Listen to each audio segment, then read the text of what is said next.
quelqu'un tient le bâton de la clairvoyance, ça veut dire qu'on doit l'écouter, on doit lui porter une attention dans le respect, sans faire de bruit, puis surtout sans intervention. Alors, elle est la porte-parole pour l'équipe des chasseurs de bisons. Alors, un jour, deux hommes et deux femmes ont marché avant que le soleil se levait. Puis ils ont marché jusqu'à une rivière. Ils ont attrapé des poissons et ils les ont mangés. Ils ont encore marché, puis ils se sont arrêtés pour dormir pendant 2 jours. Ils se sont levés et ils ont marché, ils ont vu des tipis, mais personne n'était dedans.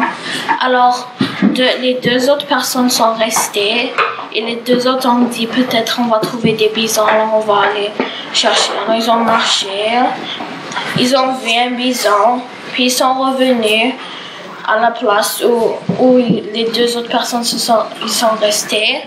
Tout le monde, les 2 autres personnes sont allées avec eux. Ils ont tué le bison en plein cœur. Ils ont traîné le bison jusqu'à le campement, puis ils ont célébré jusqu'à la nuit. Bravo, très bien, beau travail d'équipe. C'est quand même une combinaison de plusieurs idées. Ça n'a pas toujours été facile de mettre nos idées en commun, de se mettre d'accord sur une version, de vraiment construire une histoire qui est inventée. Et puis ce qui est intéressant là-dedans, c'est le rôle des hommes, le rôle des femmes. C'est très comme en équilibre, en complémentarité. Et puis on peut voir que la chasse, elle sert pour la survivance et non pas un sport. On ne tue pas pour le plaisir, mais c'est vraiment pour nourrir aussi le village. Donc c'est très utile. Dans Miigwech, ce que j'ai beaucoup aimé de cette équipe, parce que je les ai vus travailler, c'est des filles qui ont l'expérience déjà de la chasse. Il y en a qui font des petites chasses chez elles, qui savent manipuler un fusil, qui savent poser des collets, qui connaissent la chasse au bison. Donc, elles ont mis leurs compétences en valeur dans ce travail-là. Vous avez fait un beau travail, les filles, puis c'est bien raconté. Alors, la prochaine équipe. Engel de 4 gars voulait chasser un wapiti. Il a allé dans la forêt. Il a vu des tipis, il a couru et quand il a regardé dans les tipis, tout le monde était mort de maladie. On a trouvé il marchait quand il a trouvé des wapitis et un homme a pas même pensé d'une stratégie et lancé un arc et il a manqué et le wapiti a couru après l'homme et l'homme a attaqué. Maintenant l'homme est mort. Les 3 ont tué le wapiti. Un des gars a coupé le wapiti. Il marchait avec le viande et les cornes. Et un tenait les cornes et les autres tenaient la viande.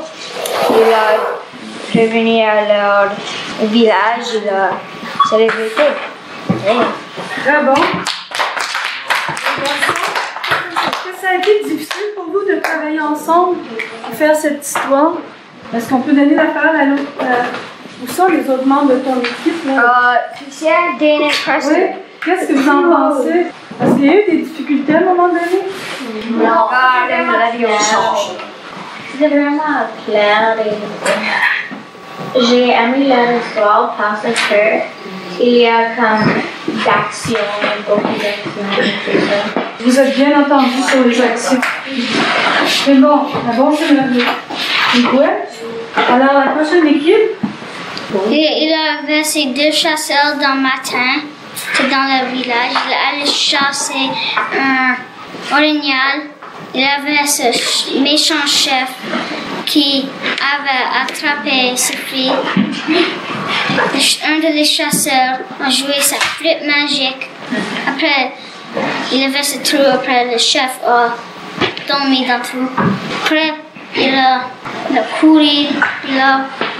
Il a aidé Tyson Fury à trouver. Il a vu un orignal. Il a traversé la rivière pour chasser l'orignal.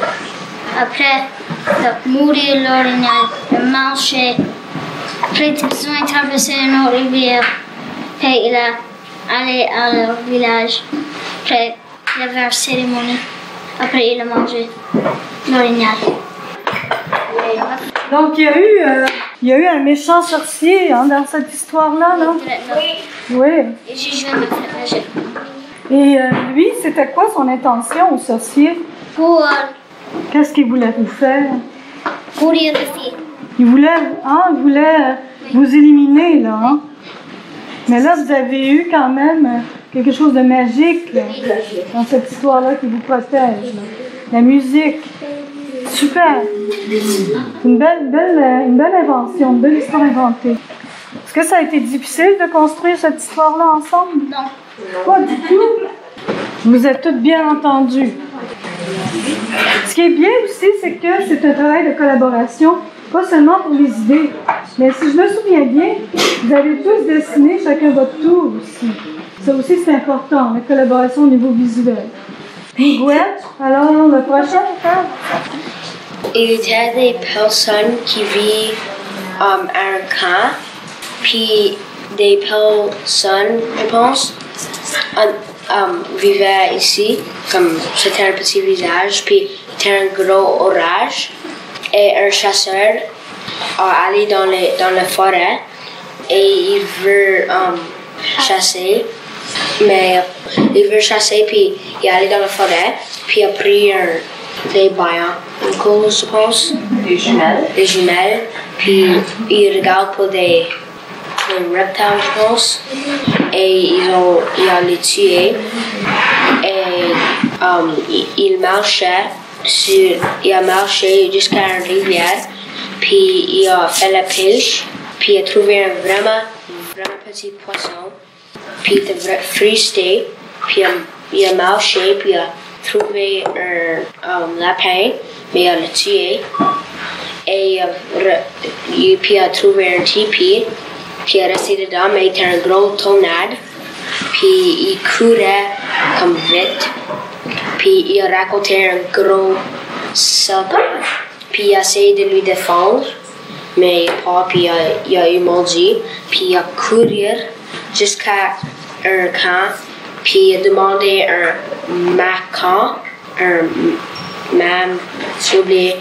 chaman, mais il ne pourrait pas lui sauver. Puis il a eu mangé par le gros serpent. Puis ça c'est tout, puis il a mangé.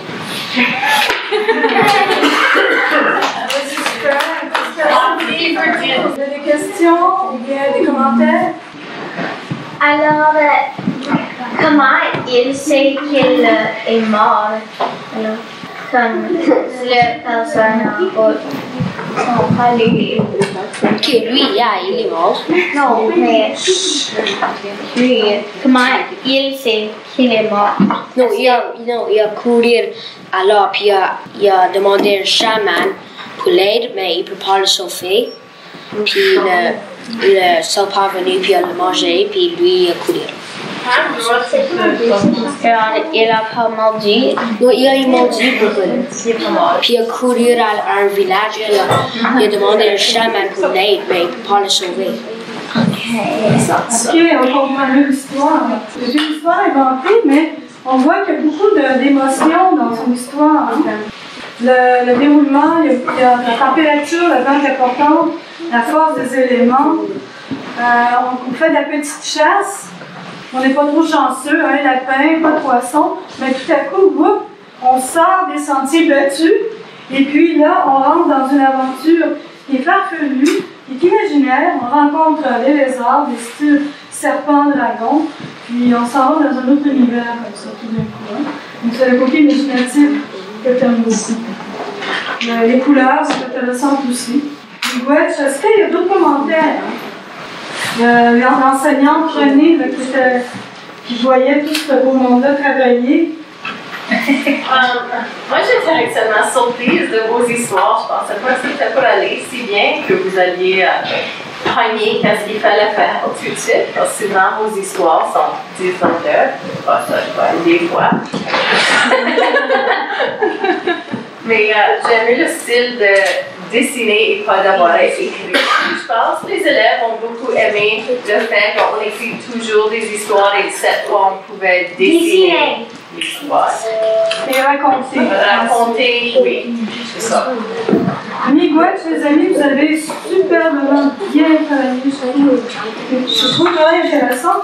Et puis, bien sûr, on va montrer ça éventuellement à la direction de l'école, aux autres professeurs, on va partager. Peut-être même vos parents vont pouvoir voir vos histoires. Ils vont vouloir connaître vos histoires. Vous allez devoir les raconter à nouveau. Et c'est la première fois que je vois dans une école qu'on valorise la chasse et la pêche comme stratégie, comme compétence. Autrement dit, ce que vous apprenez chez vous comme culture, souvent c'est séparé de ce qu'on apprend à l'école. Maintenant, on fait un lien avec la culture familiale, la culture ancestrale, puis on va investir ça dans un projet scolaire. Donc bravo. Miguel, merci pour votre belle participation.